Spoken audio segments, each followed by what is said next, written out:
What's the biggest financial myth people still believe that's actually hurting them in today's economy? Story 1.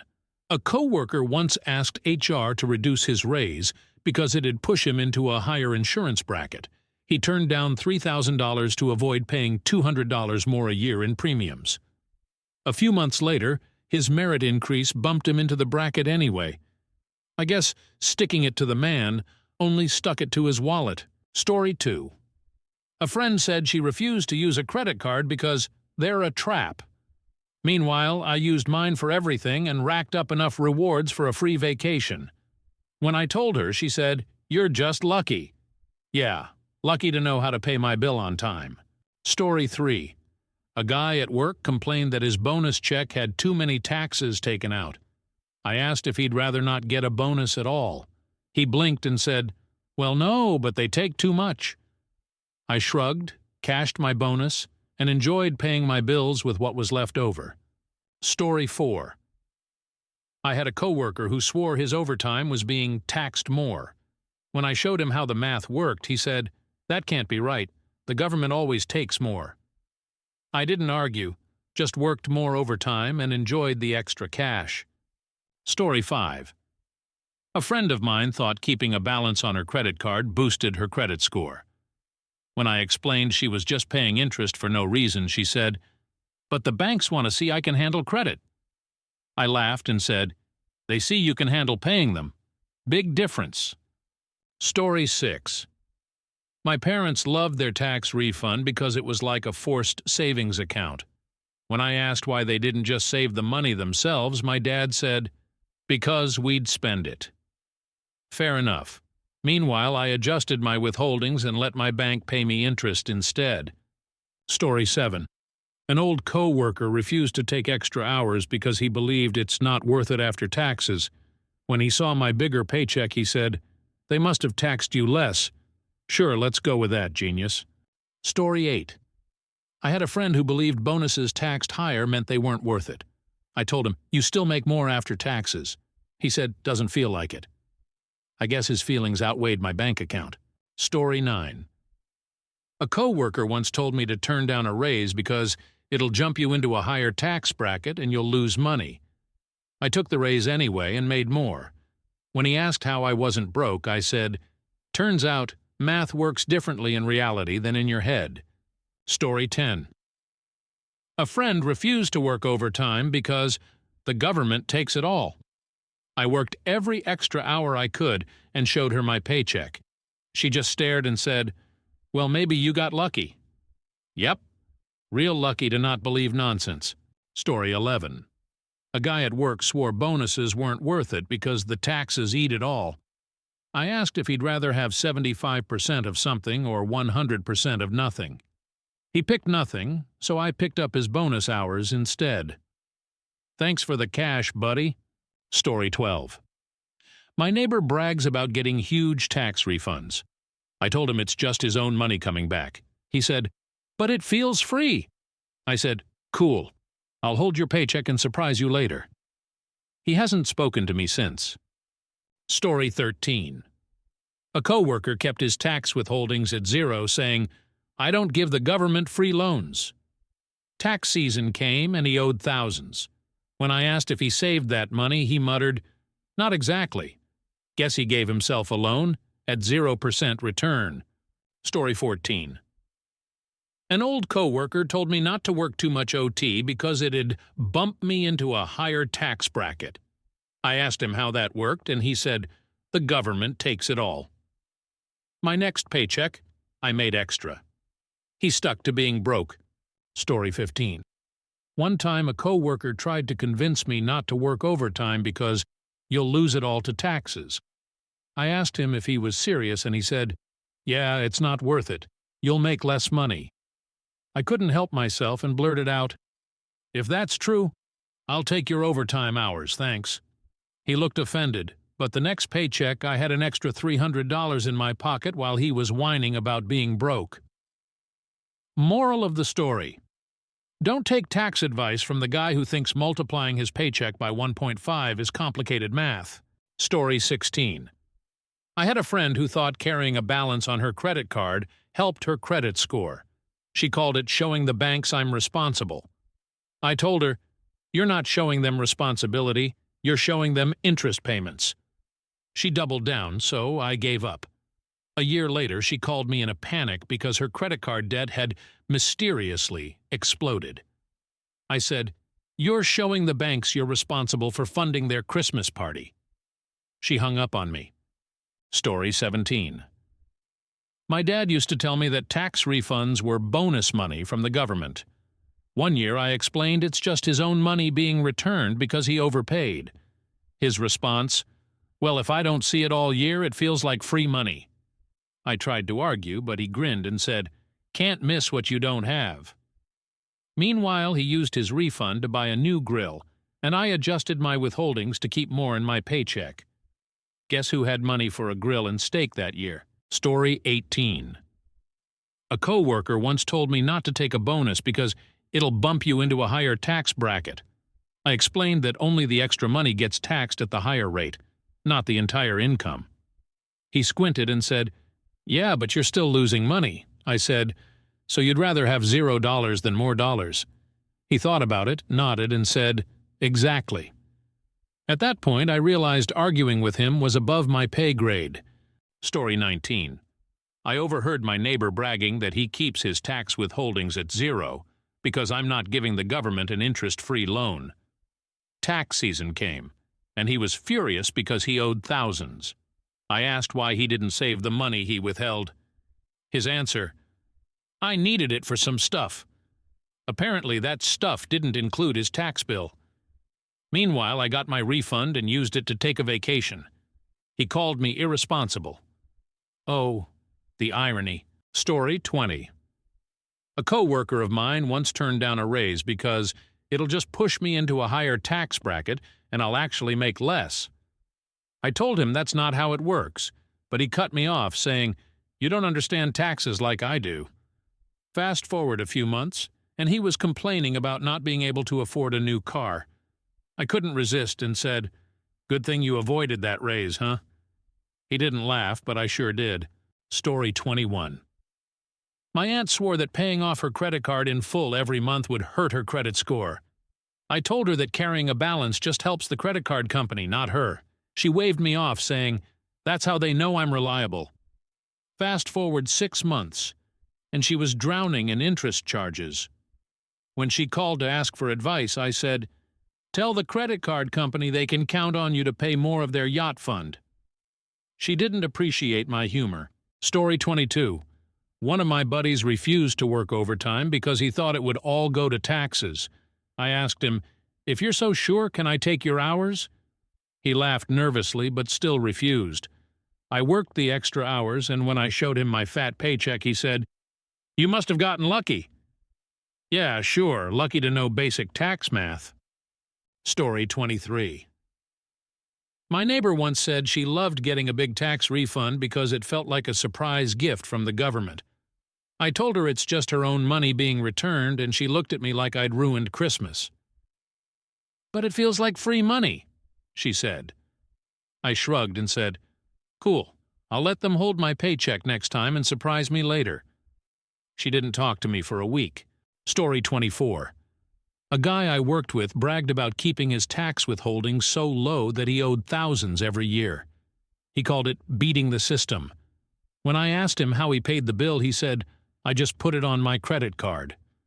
So let me get this straight. You're avoiding a free loan to the government but happily paying 18% interest to Visa Genius. Story 25. I remember the day I turned down a raise because I thought I'd end up paying more in taxes. My manager called me into his office to share the good news I was getting a $5,000 bump in my annual salary. I should have been thrilled, but all I could think about was how people at work had told me it wasn't worth it. "You'll lose most of it to taxes anyway," they said. So, with a straight face, I told him, "Thanks, but I'd rather not take the raise if it means I'll owe more." He gave me the most confused look, then explained that only the money above the new threshold would be taxed at a higher rate, not my entire salary. Even then, I didn't believe him. It wasn't until tax season rolled around and I saw my coworker, who did take her raise, pulling in more money despite higher deductions, that it hit me I'd sabotaged my own finances because of a myth. To this day, I wonder how much extra income I lost because of my stubborn misunderstanding. Story 26. When I was in my early 20s, I worked with a group of older guys who swore they knew everything about taxes and money. They all told me not to work more than 10 hours of overtime a week because it's not worth it. Uncle Sam will take it all. I didn't question them at first because they were older and had been working there for years, so I figured they knew what they were talking about. One day, curiosity got the best of me, and I asked how the tax brackets actually worked. That's when the explanations got sketchy. One guy said, "If you cross into the next bracket, they take all of your money," and the others just nodded like it was gospel. Something didn't add up, so I did some research on my own. Turns out they were completely wrong. The higher tax rate only applies to the income within that bracket, not the entire paycheck. It blew my mind how confidently they'd been spreading bad advice. I ignored them, worked all the overtime I could, and ended up saving enough for a down payment on my first car. Funny thing is, those same guys are still complaining about being broke. Story 27. I'll never forget the moment my coworker begged HR to lower his raise. He'd just been promoted and was offered a $3,000 bump in his salary. But he said no because it would push him into a higher tier for medical insurance. I overheard the whole thing and couldn't believe it. The difference in premiums was about $200 a year pre-tax, but he was ready to forfeit $3,000 to avoid it.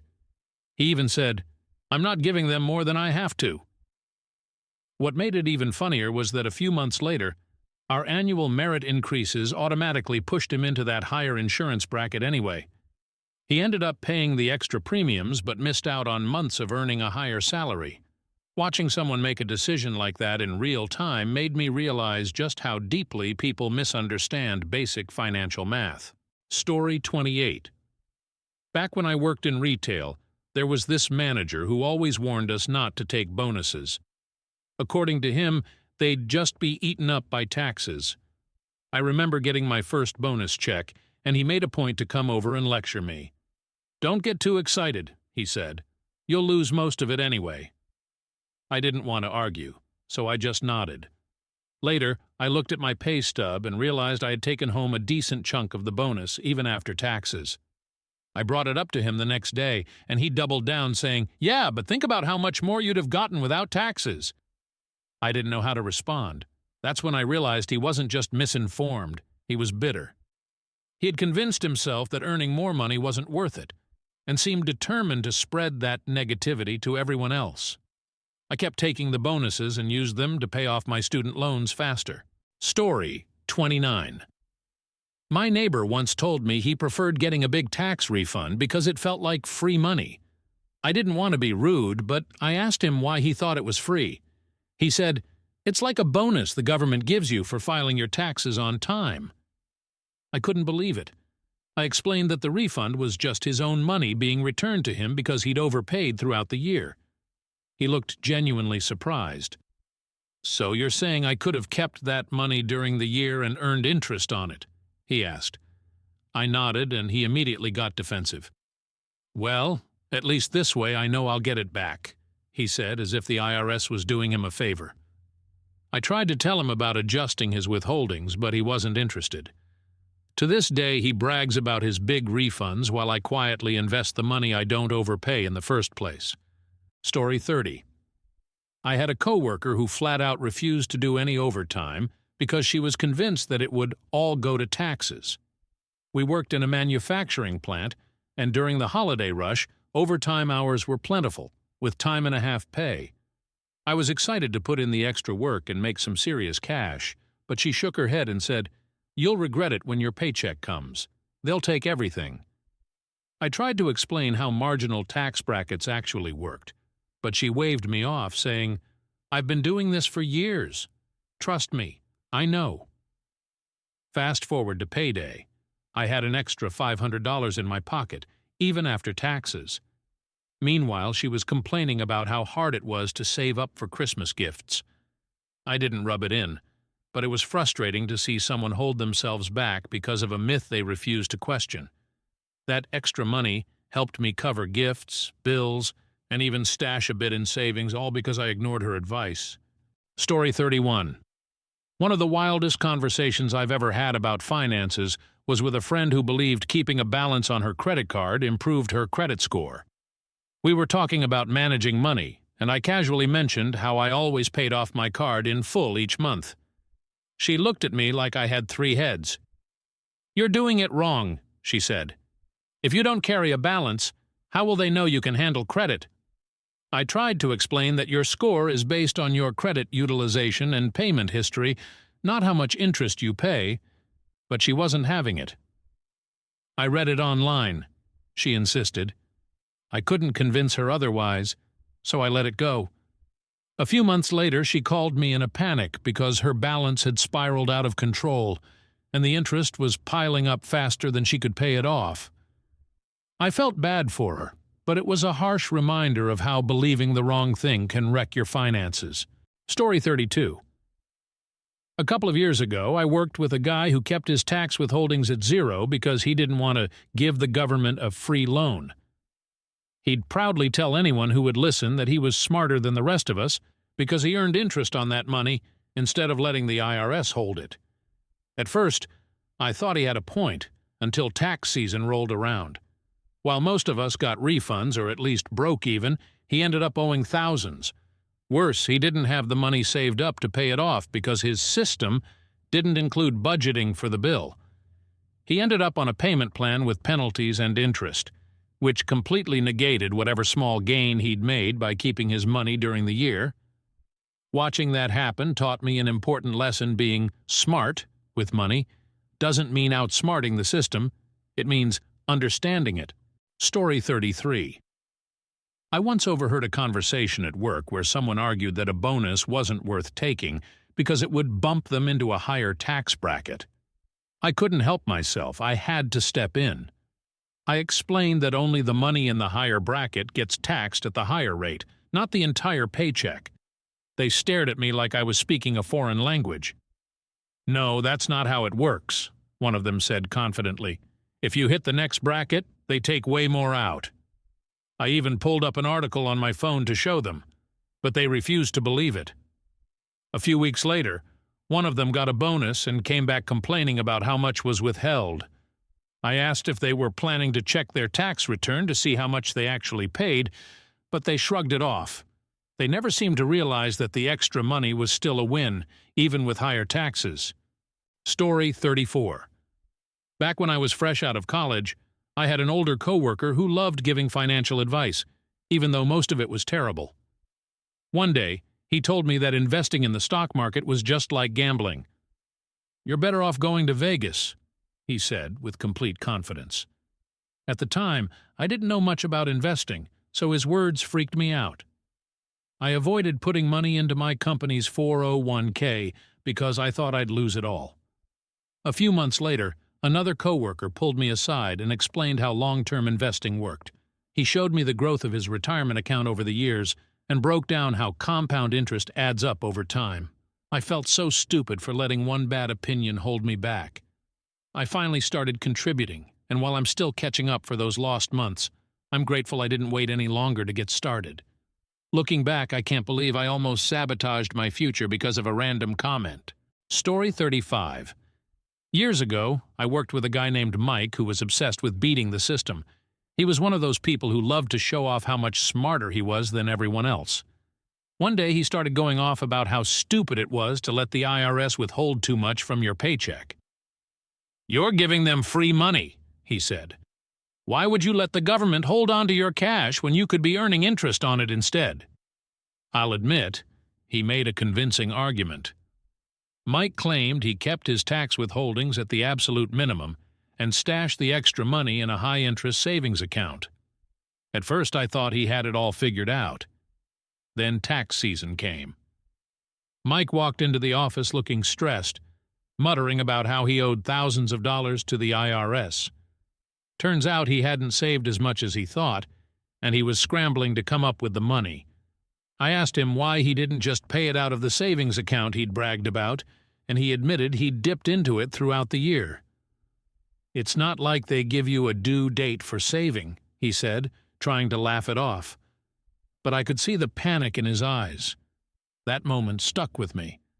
I realized that Mike's approach only worked if you had the discipline to save every penny you'd otherwise pay in taxes, and let's be real, not many of us are that disciplined. I decided to adjust my withholdings so I'd get a small refund instead. Sure, it wasn't the most efficient way to handle my money, but it worked for me. A few $100s back at tax time felt a lot better than scrambling to pay a surprise bill. Mike never really admitted he was wrong, but after that year he stopped giving financial advice. Story 36. One of the most frustrating arguments I've ever had was with my aunt about credit cards. She's in her 60s and grew up in a time when credit cards were considered dangerous traps for the financially irresponsible. Whenever I'd mention using my card for purchases, she'd shake her head and tell me I was making a mistake. "You'll end up in debt like everyone else," she said. "Credit cards are just a way for banks to take your money." I tried explaining that I paid off my balance every month and only used the card for the cashback rewards, but she wouldn't hear it. "That's what they want you to think," she said. One day, I decided to sit down and show her exactly how my system worked. I pulled up my account online and showed her the rewards I'd earned over the past year. It was enough to pay for a flight to visit a friend out of state. I explained how I treated the card like a debit card, never spending more than I could pay off immediately. She didn't seem convinced, so I asked her how she managed big purchases. She admitted that she used her debit card or cash, even for emergencies. Then I asked her what she'd do if an unexpected expense came up, like a car repair, and she didn't have the cash on hand. Her face changed. She muttered something about borrowing from family or dipping into her savings. I pointed out that a credit card, used responsibly, could be a backup plan in situations like that. She still didn't fully agree, but I could tell I'd planted a seed. A few months later, she called me to ask about getting her first rewards card. Sometimes breaking old habits just takes a little patience and a lot of explaining.